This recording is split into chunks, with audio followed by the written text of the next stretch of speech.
यादव जी। राधे राधे। राधे राधे महाराज जी। महाराज जी, मैं आपके जैसा सुंदर और शांत बनना चाहती हूँ। इसके लिए क्या नाम जप करूँ, कितना करूँ? अब ये तो हम कैसे बतावें भगवान। वैसे हमारे भगवान की सृष्टि में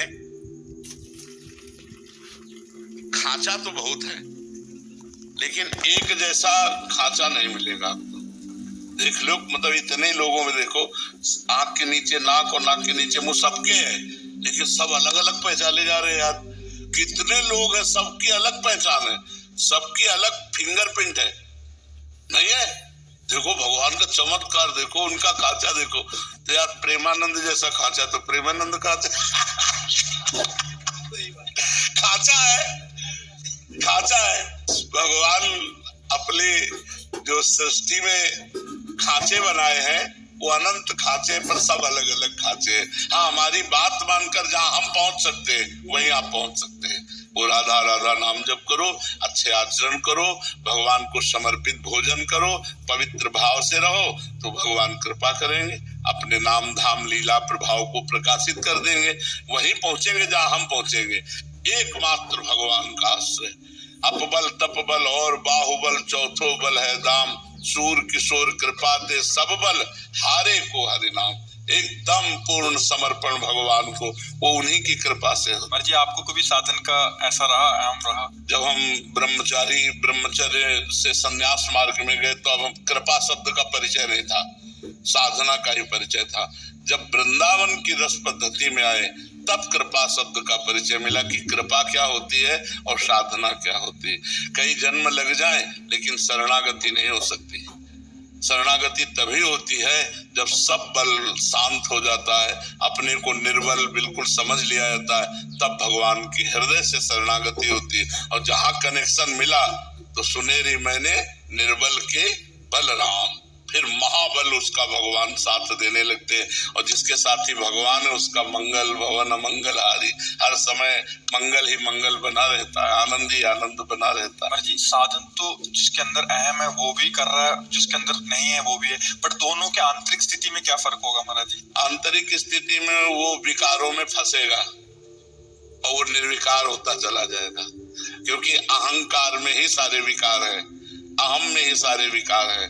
और अहं संस्कृत मूल शूल प्रदनाना, सकल शोकदायक अभिमाना, ताते करें कृपा निधि दूरी, सेवक पर ममता अति भूरी। भगवान अपने भक्त के हृदय में अहंकार नहीं रहने देते, जो अहंकार होता है उसे नष्ट कर देते हैं।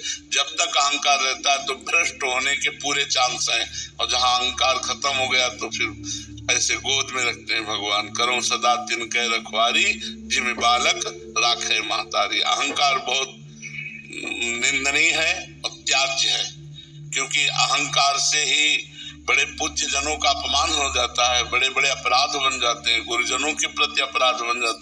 देखो, अगर थोड़ा अहंकार आ जाए तो नारद जी जैसे महात्मा में भी दोष उत्पन्न हो जाए। इतने बड़े महात्मा नारद जी को हम आ गया कि काम भी जई, तो भगवान शंकर पर दोष दर्शन कर लिया, हरि के पास जाकर अहंकार भरी बात की, और फिर ब्याह का चक्कर आया और हरि को भी शाप दे दिया। ले कितनी बड़ी विचित्र लीला हुई कि इतने बड़े अवतारी महात्मा को भी अहंकार ने नचनी नाच नचा दिया। केवल एक बात आ गई कि काम विजयी हूँ। कोई भी अहंकार है तो नचनी नाच माया नचा देगी, और अहंकार रहित जो साधन है वो भगवान के प्रेम को प्राप्त होता है। जो साधन कर रहा है, कर तो प्रभु का ही रहा है महाराज जी, बट क्या उसके जीवन में ठाकुर जी ऐसी परिस्थिति लाएंगे घटना घटेगी उसके जीवन में जब उसका अहंकार मतलब आना वही है, आना वही है भगवान। या तो ऐसे समझ जाओ जैसे समझ के नहीं, जैसे गुरुदेव ने हमको अपनी शरण में ले लिया, तो हम ऐसी भावना करें कि हमारा जो भजन साधन चल रहा है गुरुदेव की कृपा से चल रहा है, क्योंकि जब गुरुदेव नहीं मिले थे तो कोई भजन साधन नहीं चल रहा था। तो ये भजन साधन तो गुरुदेव की कृपा से चल रहा है, मेरे में क्या बल है?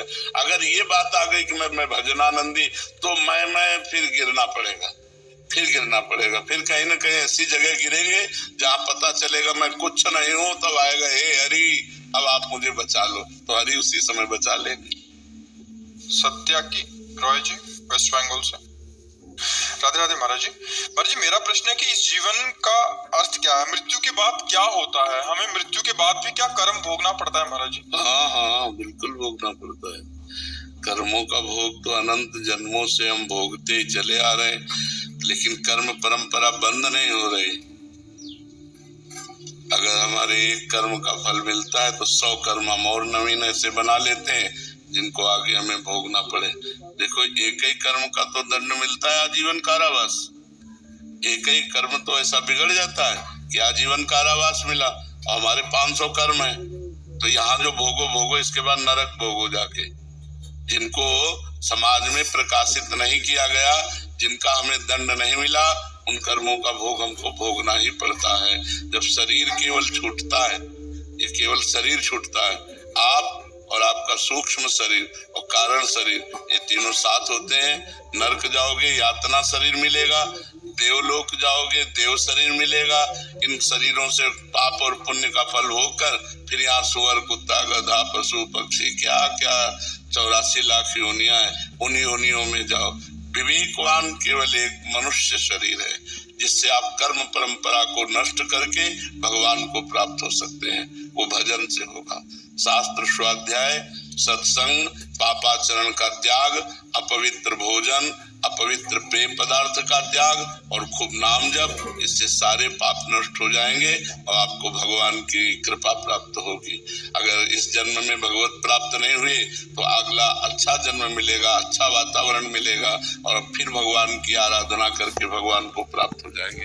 अगर ऐसा नहीं तो पुनरपि जननम, पुनरपि मरणम, पुनरपि जननी जठरे शयनम, बार बार जन्म, बार बार मरण, यही भोगते चले आ रहे हैं जब से सृष्टि हुई, और ये भोगते रहेंगे जब तक भगवत प्राप्ति नहीं होगी। सूबेदार मेजर जगदीप सिंह जी। राधे राधे महाराज। राधे राधे महाराज जी। महाराज जी, आप कह रहे हैं कि पिछले 2 साल से यहीं पर कार्यरत थे, तो इस कार्यकाल के दौरान महाराज जी आपसे जुड़े और बहुत सारी जो मनोवृत्तियां थी उनके विकार दूर हुए, चंचल मन स्थिर होने लग गया महाराज जी। बट अभी पोस्टिंग आ गई है लद्दाख में, तो कह रहे हैं कि वहाँ कैसे महाराज जी, बड़ा डर लग रहा है कि वहाँ रह के कैसे आपके वायुमंडल का प्रभाव होता है। अगर आप नाम जप करते रहेंगे और सत्संग सुनते रहेंगे तो जो रही उत्तम प्रकृति का कर सकत कुसंग, चंदन विष व्यापत नहीं, लपटे रहत भुजंग। अगर आप नाम जप करते हैं और अपने धर्म से चलते हैं तो चाहे लद्दाख में नहीं, चाहे लंका में लग जाए आपकी ड्यूटी तो भी कोई फर्क नहीं पड़ता। विभीषण जी लंका में थे और रावण के कार्यकाल में महान अत्याचार फैला हुआ था, तो उस समय भी उन्होंने विशुद्ध भक्ति की, ऐसी भक्ति की कि भगवान ने कहा, तुम सारीखे संत प्रिय मोरे, धरो देह नहीं आन निहोरे। आप जैसे संतों के लिए मैं अवतार धारण करता हूँ, भगवान ने विभीषण जी के लिए कहा है। तो आप नाम जप करते रहिए और जहां तक हो सके आप सर्विस में हैं, आहार की पवित्रता पर जितना बन सके उतना ध्यान देते रहिए और आपसे राष्ट्र भक्ति बन रही है। कहीं भी रहे, एक भक्ति तो आपकी स्वतंत्र रूप से बन रही, राष्ट्र भक्ति, और भगवान की भक्ति अंदर से नाम जप करते रहिए तो आपको कोई विचलित नहीं कर सकता। आपकी साधना इस क्षेत्र में बढ़ती रहेगी क्योंकि आप बहुत बड़े कार्य में लगे हुए हैं। हमारे पूरे राष्ट्र की जो सुरक्षा है वो आपके कांधे पर है। अगर आप जरा सा चूक कर दें तो यहाँ आतंक मच जाए। नहीं, अगर हमारी आर्मी, हमारे जो राष्ट्रीय सैनिक रात रात भर जग कर कष्ट सहकर पर्वतों में जहां हम खड़े भी नहीं हो सकते ऐसी परिस्थितियों में रह करके हमारे भारत की सुरक्षा कर रहे हैं तो बहुत बड़ी राष्ट्र भक्ति है। आप कहीं भी तैनात हो, आप नाम जप करते रहिए और भगवान के आश्रित रहिए तो राष्ट्र भक्ति और भगवान की भक्ति वो इसी जन्म में कल्याण कर देगी। तो आप जरा भी विचलित मत होइए कि हमें ऐसी जगह ट्रांसफर हुआ है, कहीं भी ट्रांसफर हो, तैनात रहिए राष्ट्र भक्ति में। महाराज उसकी चिंता नहीं है ट्रांसफर की जी, सिर्फ यही है कि मन आपके साथ जुड़ा। हाँ, तो वैसे मोबाइल का बहुत बड़ा योगदान है, बहुत बड़ा योगदान है। कई लोग ऐसे मिलते हैं जो मिलते बाद में सुधर पहले जाते हैं, तो मोबाइल के योग से ही तो मिलते हैं, मिले बाद में और सुधर पहले गए, तो मोबाइल का योग, तो अगर रोज सत्संग सुनते रहेंगे आप, तो हमें लगता है कि सानिध्य का अनुभव होता रहेगा।